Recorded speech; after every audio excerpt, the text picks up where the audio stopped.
अजी सुनते हो? अरे बोलो भाग्यवान, क्या हुआ? क्यों गाला फाड़ रहे हो? अजी आपको तो पता है ना, हमारी बेटी जवान हो गई है। आपको अच्छा घर द्वार खोजने की बजाय आप निडर होके घूम रहे हो। तो मैं क्या करूं भाग्यवान, तुम ही बताओ। देखो जी, जमाने का कोई भरोसा नहीं है। तो कुछ ऊंचा नीचा हो जाएगा तो हम लोग समाज में मुंह दिखाने लायक नहीं रह जाएंगे। अरे क्या बताऊं भाग्यवान, मैंने कई लड़के देखे लेकिन अपनी बिटिया की तरह सुंदर लड़का नहीं मिला। देखो जी, मेरी नजर में एक लड़का है, लेकिन इससे पहले हम अपनी बिटिया से पूछ लेते हैं कि उसको कोई लड़का पसंद हो तो बता दे। हाँ भाग्यवान, तुम ही पूछ लो। इस मामले में बिटिया हमसे बहुत शर्माती है, इसलिए मुझे कुछ नहीं बताएगी। अरे बिटिया, हम तेरे लिए लड़का ढूंढ रहे हैं, अगर तुम्हें कोई लड़का पसंद हो तो बता दे। अरे नहीं मम्मी जी, मैंने तो आज तक किसी लड़के की तरफ आंख उठाकर भी नहीं देखी हूँ। जहाँ आप और पापा बोलोगे वहीं मैं शादी कर लूंगी। तो ठीक है बिटिया, तुम नहा धो के तैयार हो जाओ, आज तुम्हें लड़का देखने आ रहे हैं। अरे भाग्यवान, तुमने लड़का भी देख लिया है और उसे घर पर भी बुलाया है, लेकिन मुझसे तुमने आज तक ये नहीं बताया कि लड़का है कौन। अजी लड़का तो बहुत नेक और शरीफ है, पर लड़का है कौन ये तो बताओ। अरे वो है ना अपने पड़ोस की भूमि देवी, उन्हीं का लड़का है बैगन। अपनी बिटिया का उसके साथ बहुत जोड़ी जमेगी।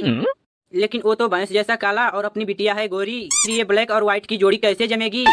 हाँ, एक बार उससे पूछ लो वरना उसका दिल टूट जाएगा। अजी आप 1 मिनट रुको, अभी मैं बिटिया से पूछ लेती हूँ कि वो बैगन से शादी करने के लिए तैयार है या नहीं। क्यों रे बिटिया, तुम्हें अपने पड़ोस की भूमि देवी का बैगन लड़का पसंद है कि नहीं? हम लोग उसी के साथ तेरी शादी करवाने को सोच रहे हैं। मैं क्या बोलूँ मम्मी, लेकिन आप ही बताओ, मैं इतनी गोरी और वो इतना काला, आपने तो कर दिया ना घोटाला। अरे बिटिया, काला है तो क्या हुआ, लेकिन सरकारी जॉब वाला है, तब तो ठीक है मम्मी। हाँ बोल दो। अरे अभी तुम अंदर जाओ, लड़का आ गया है, उसके लिए तुम चाय नाश्ता बना कर लेकर आओ। पाए लागू अंकल, पाए लागू आंटी जी। जीते रहो बेटा, यहाँ तक आने में कोई तकलीफ तो नहीं हुई? अरे नहीं अंकल जी, रास्ते में गाड़ी पंचर हो गई थी, 2 किलोमीटर तक पैदल पैदल आया हूँ, सर का पसीना पाँव तक ले आ गया है। अरे बेटे तुम खड़े क्यों हो, आगे कुर्सी पर बैठ जाओ। और तुम्हारे मम्मी पापा कैसे हैं? आंटी जी, मेरे मम्मी पापा दोनों बढ़िया हैं और आप लोगों को राम राम भेजे हैं। हम दोनों के तरफ से भी उनको राम राम है। अरे आंटी, पिंकी कहीं दिखाई नहीं दे रही, वो कहीं घूमने गई है क्या? अरे नहीं बेटा, वो तुम्हारे लिए किचन में चाय नाश्ता बना रही है। अरे आंटी जी, आपकी इजाजत हो तो मैं पिंकी से 2 मिनट बात करना चाहता हूँ। ठीक है बेटा, चले जाओ अंदर किचन में और जो बात करनी है वो कर लो। अरे पिंकी, ये बताओ तुम कहाँ तक पढ़ी लिखी हो और क्या क्या काम काज कर लेती हो? देखो कालू जी, मैं 12वीं तक पढ़ी लिखी हूँ और मैं घर का सारा काम काज कर लेती हूँ। देखो पिंकी जी, मैं भी ग्रेजुएशन किया हूँ और मैं पटवारी का काम करता हूँ।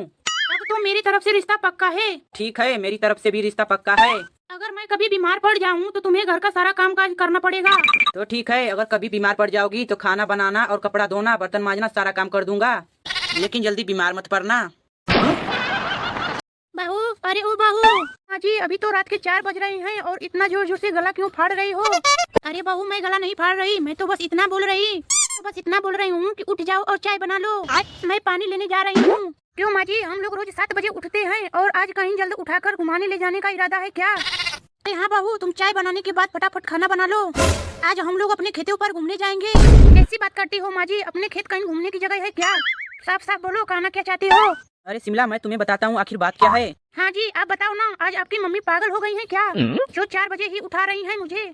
अरे नहीं पगली, आज हम लोगों को अपने खेत पर सोयाबीन काटने चलना है। कैसी बात कर रहे हो जी, मैं बीए पास लड़की, धूप में सोयाबीन काटूंगी तो काली पड़ जाऊंगी।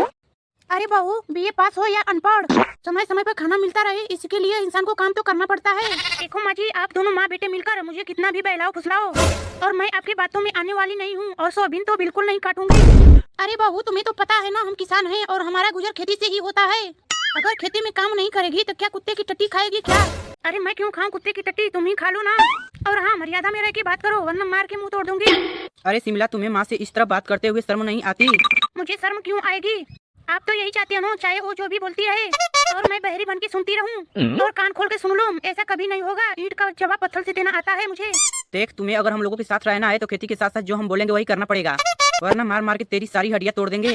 अरे तूने अपनी जिंदगी में कभी मच्छर मारा है और आए तुम मुझे मारने, ये कभी सपने में भी मत सोचना, वरना मैं ही तुम्हें धो डालूंगी। अरे बेटा, तुम खड़ा खड़ा क्या सुन रहा है, और ले ये डंडा और इसे इतना मार कि फिर कभी ये जबान ना लड़ाए। देखो माँ जी, आप हम दोनों पति पत्नी के बीच में बिल्कुल न आओ, वरना मैं तुम्हारी छुट्टी पकड़ के घसीट दूंगी।